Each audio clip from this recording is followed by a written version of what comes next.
Even after that chilling tragedy, this dream is still running effortlessly. Other than the family of the Harmony, it's hard to imagine any other power in the universe that could sustain a building of such magnitude. The family itself is a huge, perfect building, like a living idol. Each member of the family sees themselves as a piece of the divine puzzle, revolving around a singular core and a shared ideal. Under their command, they loyally fulfill their roles, offering themselves while also receiving sustenance in return. Interesting analogy. Perhaps that's why Penacony's beautiful dream has persisted for so long. But the human body has its limits, and so does the divine's. That doesn't sound like the kind of comment a Galaxy Ranger would make. Just pointing out the facts. Mr. Yang will definitely have a better sense of what's going on than I do. Why do you say that, Miss Acheron? The beautiful dream is crumbling. But not because of a particular eon, a particular faction, or a particular visitor. Its collapse stems from a certain inevitability of human nature. The family refuses to acknowledge this, and it has ultimately backfired and become a catalyst. As people immerse their souls in the dreamscape, where consequences and pain cease to exist, and only ease and pleasure prevail, they draw closer and closer to necrosis. Regardless of the perceived bliss, death looms as the inevitable conclusion. Also, this necrosis will diffuse and spread. One piece of the puzzle's mutation will eventually cause the entire building to shake, break, and crumble. In the end, the dreams that people built in the name of freedom became the cage that imprisoned them. I'm sure you've gained a lot from this trip, Miss Acheron. Are you willing to share your findings with me? Of course. That's if I remember.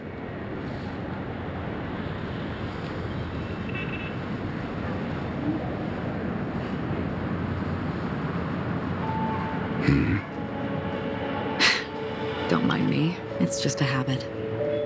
Owing to events in the past, I've become easily forgetful. It's only when this sword is unsheathed that those hazy memories start to become clearer. Take your time.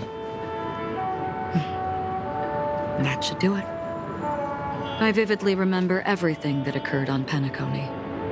Ask away. The moment of daybreak. I've heard that's where the Dawn Factory, which processes the foundation of the dreamscape, is located. Behind the dreamscape's song and dance stand many imagination factories.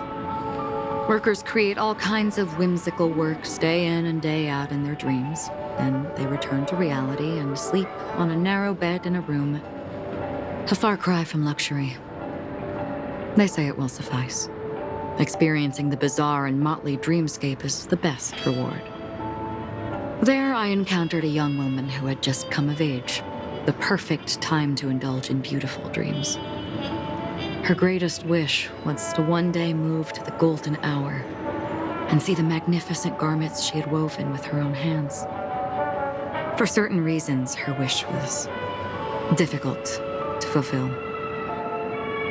But I managed to bring her a garment. Gilded Hour. It's said to be Penacony's currency center. Yes. It is a fortress-like financial city, the economic heart of the dreamscape. The Pepeshi people of the Alfalfa family are there to keep it running, sending blood that is made from money everywhere on Penacony. Everyone there is exquisitely dressed and always in a hurry. The greatest wish of the local Pepeshi people is for their future generations to work in the Gilded Hour. I've never met anyone who is willing to talk. I could only stand at the crossroads, watching crowds of people hurrying like the wind through the jungle of steel, only to deposit the alfalfa credits that they'd earned into the bank's vault. I don't know if they would open the vault door, But before I left, I witnessed a well-dressed Pepeshi person plummet from the sky, while those around him continued on their way, unfazed. I hear the Blue Hour is very romantic.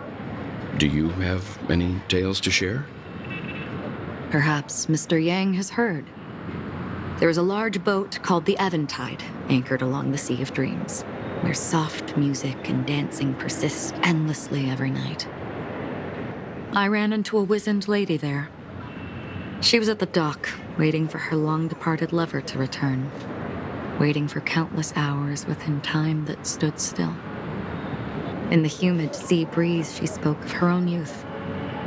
Like many who desired wealth and love, they came to Penacony to pursue their dreams.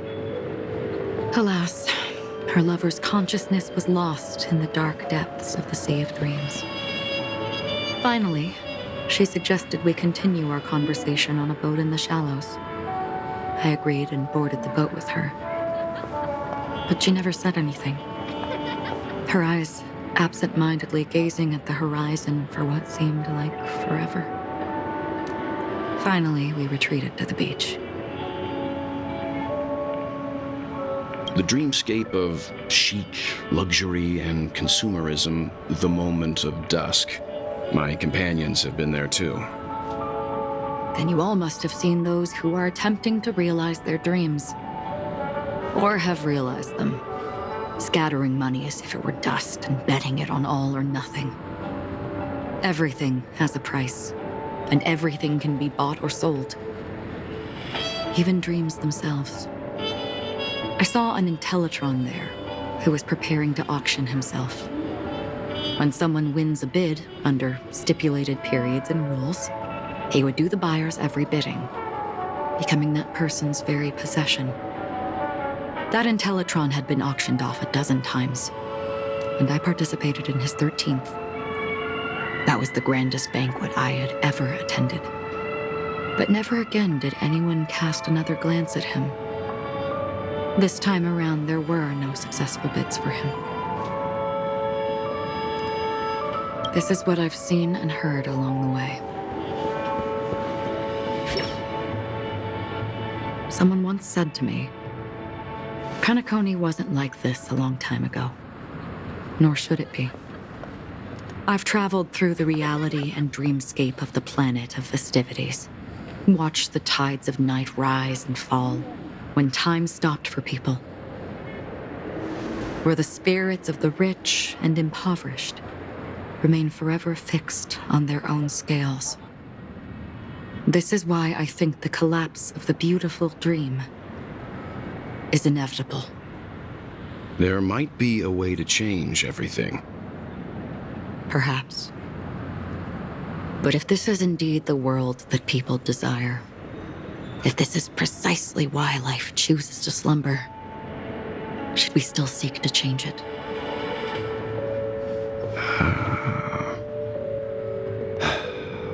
Miss Acheron, now it's my turn to share a story with you. There was a man from my homeland who, at a time when the world was grappling with deep, unhealable pain, made a choice. He wove together the dreams of everyone in the world, linking people's dreamscapes, and shouldered this burden himself. From this, he created a giant, a spiritual atom. And since that moment, the giant stood between heaven and earth, becoming the pillar of the world's existence. As a price, those who found it hard to move forward, who could not advance, forever lost their future. They slumbered in a dream, devoid of disaster and pain, living out their days peacefully in the man's created utopia. And it is because of the wishes of those people who wished not to awaken that this spiritual atom became unbreakable. And yet, you stand here right now, which also means that man failed. Because people must always move towards the future. Even if human weaknesses make them pause when they truly cannot move forward, humanity will eventually seek a way to save itself. And that man, he was never a failure. Like everyone in that world, he etched the possibilities of human nature into his heart. He was the sun chaser of legend, soaring towards the sky and embracing his final victory with his fall. He ascended to heights uncharted, only to come face to face with the sun, a place not visited by anyone before. His wings would melt because of it, only for him to fall into the sea. And after that, countless others would surpass him, soaring to even greater heights. A fitting metaphor for the Nameless's trailblazing spirit. Thank you, Mr. Yang. I know what you wish to confirm. The universe has innumerable similar, yet different worlds. In these worlds, there are innumerable people who look alike, yet don't. I, too, have embarked on journeys, encountering old friends with familiar faces on different worlds, witnessing their destinies follow paths similar to mine. So I will tell you, even if not completely similar, the story you just told, it overlaps with my past. And within that abyssal dream, I ended that man's life. Alone.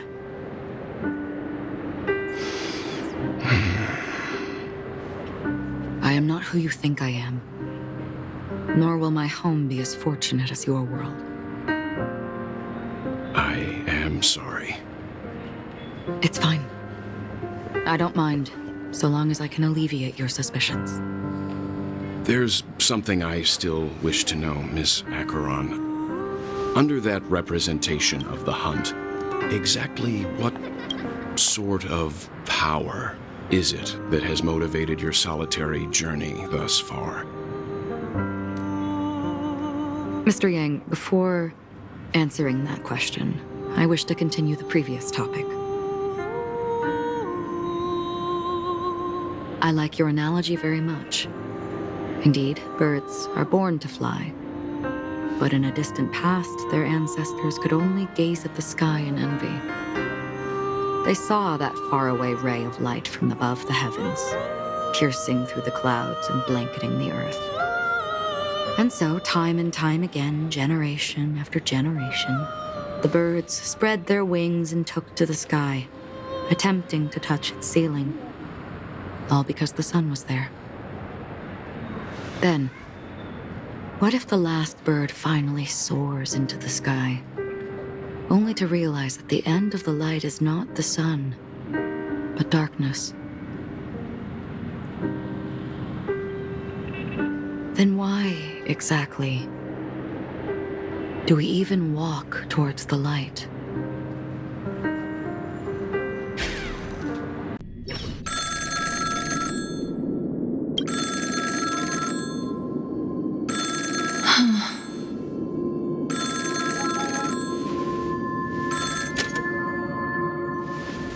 Long time no see. Having fun on Penacony? Acheron? This voice, it's not Constance. Could it be her companion? Though I don't know exactly what you are, or what you're up to, my bullets will find you. Until then, you best find a casket store on Penacony and ask the owner to reserve a good quality casket for you, imposter. Imposter? I see. She gave my whereabouts to someone who's tracking Acheron too. Who are you? Huh? Did I make a mistake? Who the heck are you? I'm the Garden of Recollection's memo keeper. Not bad. This is the kind of tough challenge I like. You that imposter's bodyguard? Never mind. It's fine. I'll leave a round for you. So get that forehead clean and wait for me. I don't know what you're talking about, but you know Acheron, the Galaxy Ranger, yes? I have something to ask you. Are you asking me to write your will? Sure. Go ahead. Not quite. I only want to ask, how exactly did she become a Galaxy Ranger? She's clearly not a path strider of the hunt, but you are, aren't you? Tell me, what's Acheron's deal? Sure. Heck, never thought I'd come across an ally. What a stroke of luck. Well, I'll be on Penacony soon. Memo Keeper, go buy a bottle of his Donna's White Oak and warm it up, and I'll raise a glass to you. That lady's passed. Well, nobody knows. But if all you want is a simple answer, sure, you best get a chair and take a seat. That woman, named Acheron, is an emanator who should not exist.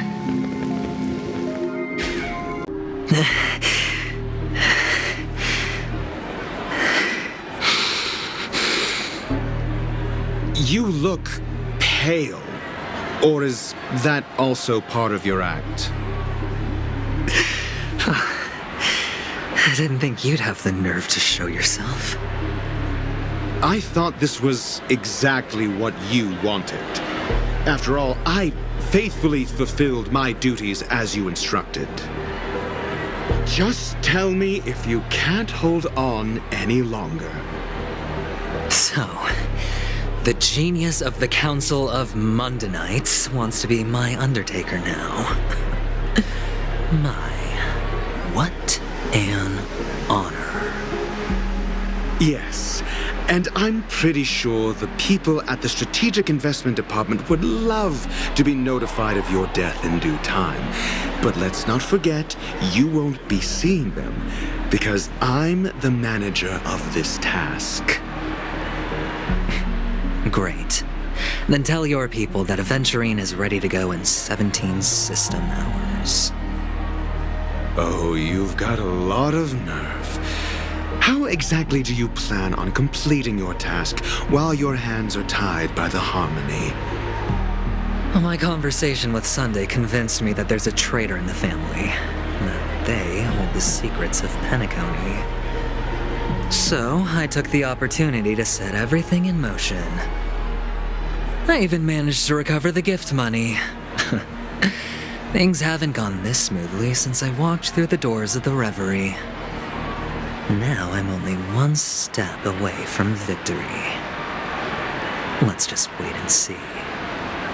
Sounds like a very elaborate way of saying that you failed. That's all I can say.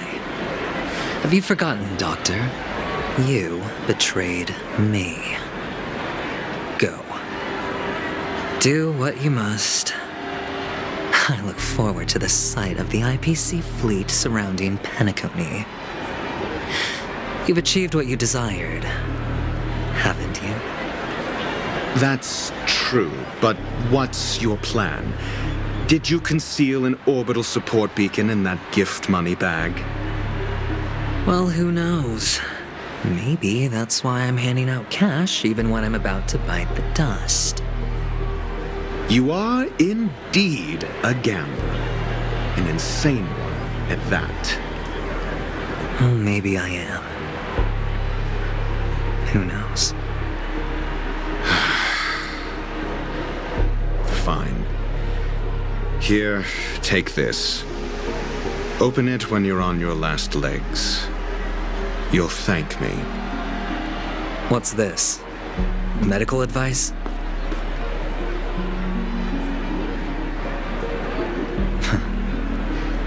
You catch on pretty fast, Doctor. Asking me to solve a case without giving a single clue. How typical of you, you wing-headed scoundrel. But the way you're all on edge about that stowaway, it's just as I guessed it would be. As for now, let the rain of wealth from the IPC fall evenly on everyone.